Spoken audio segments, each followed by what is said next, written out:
Beloved, let me ask you something this morning. Have you ever walked into a room that was completely dark, so dark that you could not see your hand in front of your face? You know the feeling? You stretch your arms out, you move slowly, carefully, because you are afraid of what you cannot see. You bump into things, you stumble, you hurt yourself on furniture that was always there, furniture you know well in the daylight, but in the darkness becomes an obstacle, a danger, a source of pain. Now imagine someone flicks on the light. Everything changes. The chair that bruised your shin is just a chair. The wall you walked into is just a wall. The room you feared is the same room it always was. But now you can see. Now you can move. Now you know where you are, where others are, and where you are going. Beloved, that is what this Christian life is.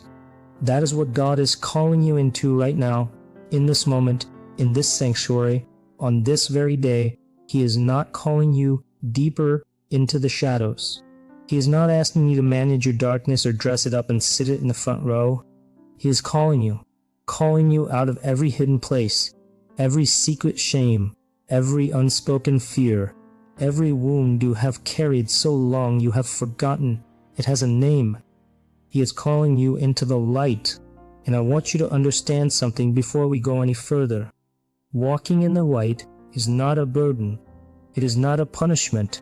It is not the hard road that only the strong can travel. Walking in the light is the most freeing, the most joy-filled, the most life-giving thing a human soul can ever do. Because when you walk in the light, you are walking with God. And when you walk with God, you are never alone, never unclean, never beyond the reach of grace. So I ask you this morning, are you walking in the light? Not performing in the light, not pretending in the light, but truly, honestly, humbly walking, step by step, day by day in the light, as He is in the light?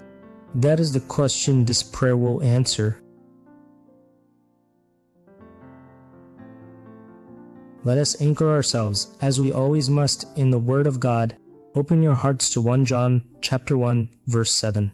The Apostle John, the one who leaned upon the breast of Jesus, the one who stood at the foot of the cross, the one whom Jesus loved, he writes to us across the centuries and says, "But if we walk in the light, as He is in the light, we have fellowship with one another, and the blood of Jesus His Son cleanses us from all sin." 1 verse 28, 2 words. And yet, beloved, contained within those 28 words is the entire architecture of a life lived with God. Let us not rush past them. Notice John does not say if we are perfect. He does not say if we have never fallen. He does not say if we have earned our place through sufficient religious effort. He says if we walk in the light, walking is not the same as flying. Walking is not the same as standing still either. Walking is movement, it is direction, it is intention, it is choosing.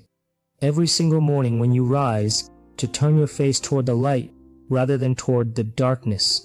Notice also the condition, as He is in the light. John is pointing us to the nature of God Himself.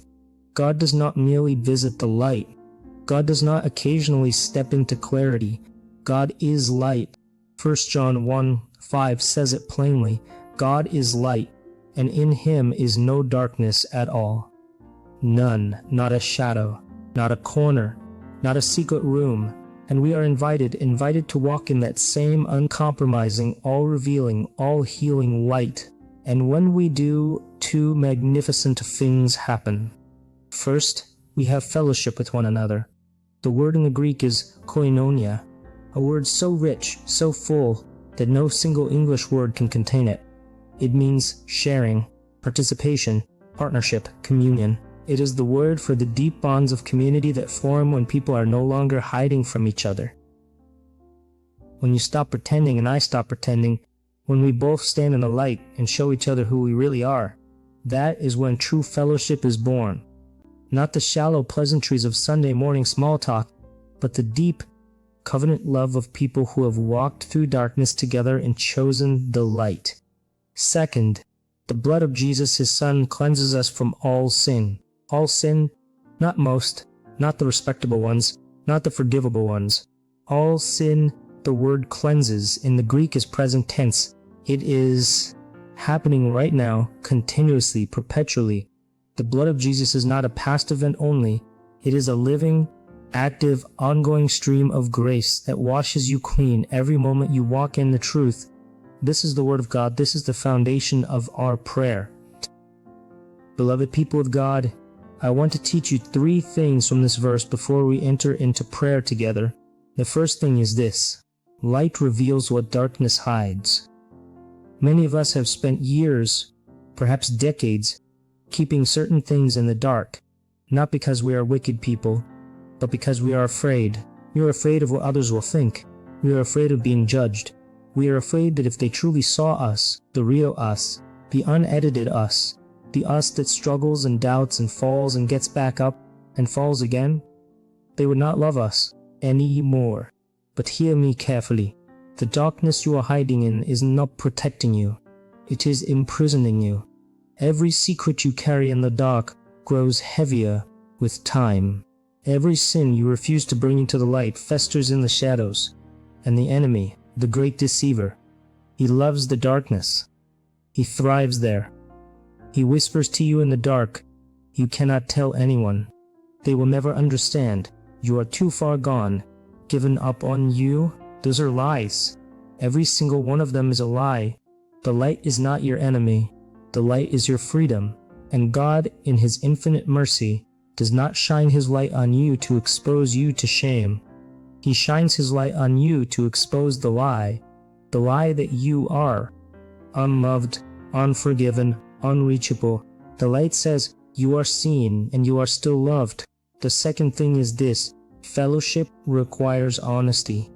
We live in a world that has mastered the performance of community while starving for the reality of it. We have churches full of people sitting side by side who do not truly know one another. We smile on Sunday and crumble on Monday. We sing about freedom while dragging chains we have never shown anyone. John tells us that koinonia, real, genuine, transforming fellowship only happens when we are walking in the light together. It is not enough for you to be in the light while I remain in the dark. We enter this together. We confess to one another. We carry one another's burdens. We weep with those who weep. We bear with one another in love. This is why the Church of Jesus Christ is not meant to be an audience. It is meant to be a family. And families do not perform for each other. They sit at the same table. They share the same bread. They speak the truth in love. And they refuse to let anyone remain alone in their darkness. The third thing is this: the blood of Jesus is sufficient.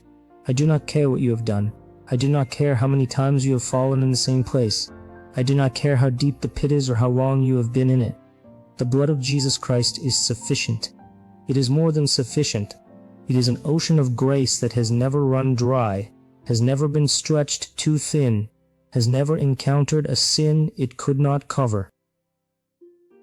The only thing the blood of Jesus cannot cleanse is the sin you refuse to bring to it. When you remain in the dark, when you say, I will handle this myself, or I am too ashamed to come to God with this, again, you are not protecting God's grace. You are refusing it. And that is the only tragedy in this story. Come to the light. Come with your whole self. Come with your failures and your fears and your filth. And watch. Watch as the blood of Jesus does what it has always done. Make you clean. And now, beloved, let us pray. Let us not rush through this. Let us mean every word. Let us bow our heads. Let us open our hands. Let us come to the light together. Heavenly Father, God of all light and truth, we come before you now, not as people who have it all together, not as those who have earned their way into your presence, but as children who are learning, day by day, to walk in the light as you are in the light. Father, we confess that we have hidden. We confess that we have kept rooms in our hearts locked away from your gaze, as though you could not see them, as though the darkness there was hidden from you. Forgive us, Lord. Forgive us for preferring the shadow over the truth. Forgive us for the pride that made us think we could manage our sin on our own. We declare today, before heaven and before one another, that we choose the light. We choose transparency before you. We choose honesty over performance. We choose the hard and holy path of walking in the truth, even when the truth is uncomfortable, even when it costs us something, even when we would rather stay hidden. Lord Jesus, we thank you for your blood. We thank you that it is not a symbol, not a memory only, but a living and active cleansing that reaches us right now, right here, in the fullness of all we are and all we have done. We receive your forgiveness today. We do not merely acknowledge it. We receive it into our hearts, into our minds, into the deepest places of our shame. Clean us, Lord. Wash us thoroughly. Let there be no corner of our souls that your grace has not touched. Holy Spirit, lead us. Give us the courage to walk in the light every single day. When the pull of darkness comes, and it will come, remind us of what we chose today. Remind us of the fellowship we found here, the cleansing we received here, the truth that was spoken over us here. We declare together, we are the children of light. We are the blood-bought, spirit-filled, truth-walking people of the living God. We are not defined by our past. We are not prisoners of our shame. We are not alone in our struggle. We walk in the light as He is in the light, and the blood of Jesus cleanses us from all sin. This is our declaration. This is our prayer. This is our life. In the name of Jesus, the light of the world. Amen. Beloved, before you leave this place today, I need you to do something. Not tomorrow, not when you feel ready. Today, I want you to identify one area of your life that you have been keeping in the dark. One. Just one. It might be a habit. It might be a relationship. It might be a thought pattern, a bitterness, a fear you have never spoken aloud. Whatever it is, name it. Name it before God. Bring it into the light. And then if you are able, I want you to bring it to a trusted person in this community. A pastor, a friend in the faith, a prayer partner, someone who will hold you accountable, who will pray with you, who will walk alongside you in the light.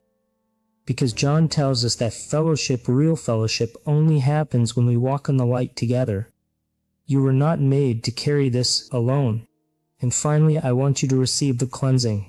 Do not just acknowledge that Jesus forgives. Receive it. Say it out loud. The blood of Jesus cleanses me from all sin. Say it until you believe it. Say it until it moves from your lips to your heart. Say it until the chains fall off and the light breaks through. This is not the end of a prayer. This is the beginning of a life.